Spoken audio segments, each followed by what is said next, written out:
Halo, selamat berjumpa kembali dengan Cakadola. Kali ini kita akan mengupas tuntas bagaimana cara memperbaiki pintu yang baling. Ya, pintu yang baling itu artinya pintu yang tidak bisa ditutup alias macet ya. Kadang-kadang di sini kita ya nampaknya sangat sepele ya. Tetapi ya kita harus perbaiki ya, karena kalau tidak demikian itu akan menjadi masalah ya, tidak ergonomis ya secara umum kita bilang ya. Nah, di sini pertama-tama kita akan lakukan dengan cara membuka ya, membuka kembali baut-bautnya, karena kelemahan pertama adalah bautnya ketika dipasang kita menggunakan cara yang manual ya. Jadi kita mengandalkan tenaga, kekuatan sehingga posisi bautnya itu bisa menjadi miring ya. Ya, yang tidak bagus ya. Itu yang kendala yang pertama ya. Jadi kita harus berhati-hati, memilih tukangnya harus yang profesional, yang memiliki alat kerja yang sepadan atau sesuai. Yes. Nah, kemudian kita pindahkan dengan hati-hati ya. Di sini barang-barang ini kita pindahkan, kita bawa ke area yang lumayan leluasa untuk dikerjakan ya. Jadi seperti ini ya, alat-alat yang kita butuhkan seperti ini juga ya. Kita membutuhkan sebuah gerinda ya. Jadi ini wajib ya, Bapak tukang nanti harus mempunyai gerinda ya, dan juga mempunyai obeng ya, mempunyai meteran, karena bagian-bagian yang rusak nanti ya seperti ini kita harus cek kembali dan kita pastikan bahwa posisinya sudah tidak akan baling lagi atau dalam kondisi yang menekan ya, atau tidak sentris ya, sehingga bagian bawahnya ya seperti ini ya, itu akhirnya perlu dipapas ya. Kenapa harus dipapas ya? Karena tadi posisinya balik tadi. Jadi sekali lagi kita harus menggunakan alat-alat yang memadai, jangan selalu mengandalkan kekuatan tangan ya.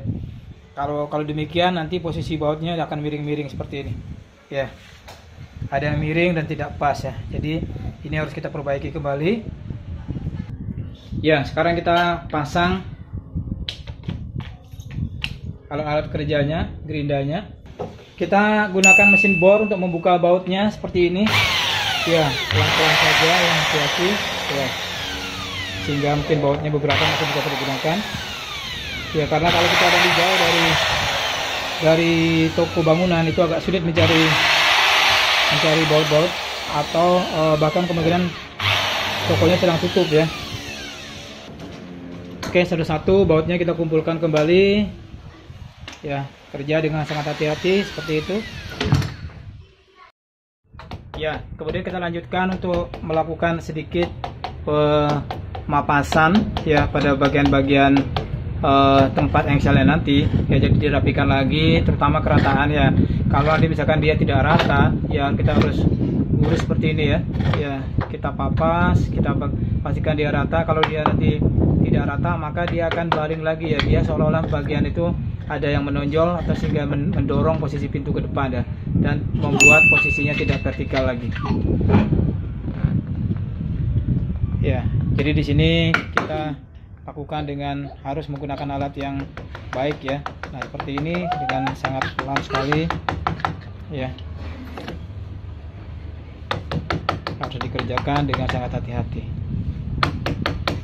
Nah, ini adalah pintu yang sudah kita perbaiki tadi, sudah kita papas bagian bawahnya ya, seperti ini sudah jadi, sudah selesai ya. Bagian bawahnya sudah dipotong ya. Untuk memastikan pintunya tidak tergelincir, kita perlu ganjal dengan menggunakan ya seperti ini, kain-kain perca atau kain-kain lap ya, atau keset ya, sehingga dia tidak mudah tergelincir. Ini hal-hal yang cukup sederhana, tetapi kita harus perhatikan ya. Nah, ini sekarang kita melakukan pemasangan ya, dengan harus dengan hati-hati ya.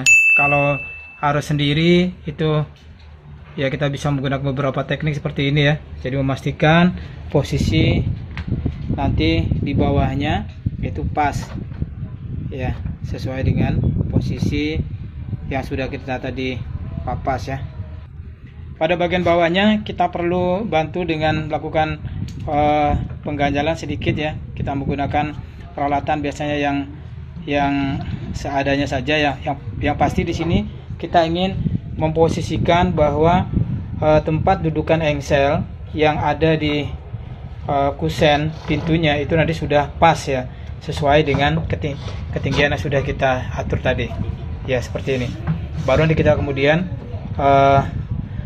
tempatkan atau posisikan sehingga nanti dia di sini engselnya tepat berada di bagian pinggir atau bagian bibir daripada kayunya ya. Jadi sehingga tidak terjadi nanti terlalu masuk ke dalam atau terlalu keluar ya, sehingga menjadi renggang. Ya, kalau sudah diposisikan seperti ini, yang paling bawah juga sudah sesuai dengan ganjalannya ya. Baru kita lakukan pemasangan bautnya ya. Ya, perhatikan di sini pemasangan bautnya harus juga presisi ya, sehingga dia bisa menjepit dengan baik ya. Ya. Seperti itu. Ya. Kemudian di bagian kita lanjut bagian tengahnya. Biasanya kita mulai dari posisi paling atas tadi ya. Sini karena untuk menahan bagian atasnya biar tidak baling, kemudian kita lanjut ke bagian tengah ke bagian bawahnya. Nah, seperti ini posisinya. Nanti kita akan tes.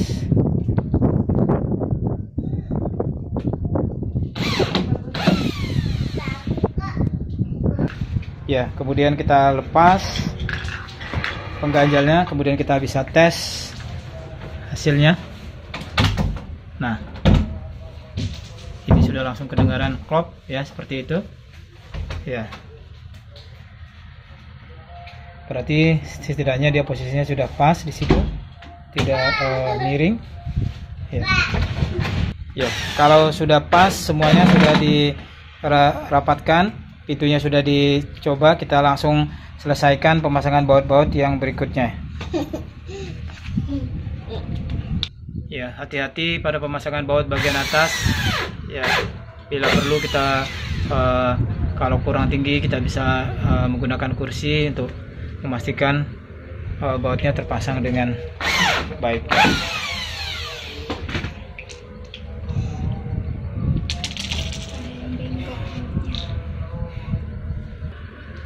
Ya, demikianlah cara atau teknik pemasangan pintu yang baling atau pintu-pintu yang dalam posisi yang tidak tepat, sehingga dia membuat ininya pintunya jadi seret dan tidak mudah untuk dibuka ya. Jadi pastikan di sini bagian bawahnya ya cukup memiliki kelonggaran ya. Di sini bapaknya membuat cukup longgar ya, sehingga tidak akan terjadi penyusutan ya. Di sini perlu kita ketahui juga bahan-bahan daripada kayunya juga diusahakan kayu yang sudah kering ya, sehingga dia tidak terjadi penyusutan atau dia mengkerut pada saat nanti kusennya sudah dipasang ya. Dalam jangka waktu mungkin sudah setahun dia mulai mengering dan menjadi menciut ya, sehingga dia pintunya baling ya. Kita memilih kayunya biasanya kayu yang cukup bagus ya, sehingga nanti pintunya bisa bertahan lama ya. Ya, demikian tutorial yang sederhana ini. Semoga para tukang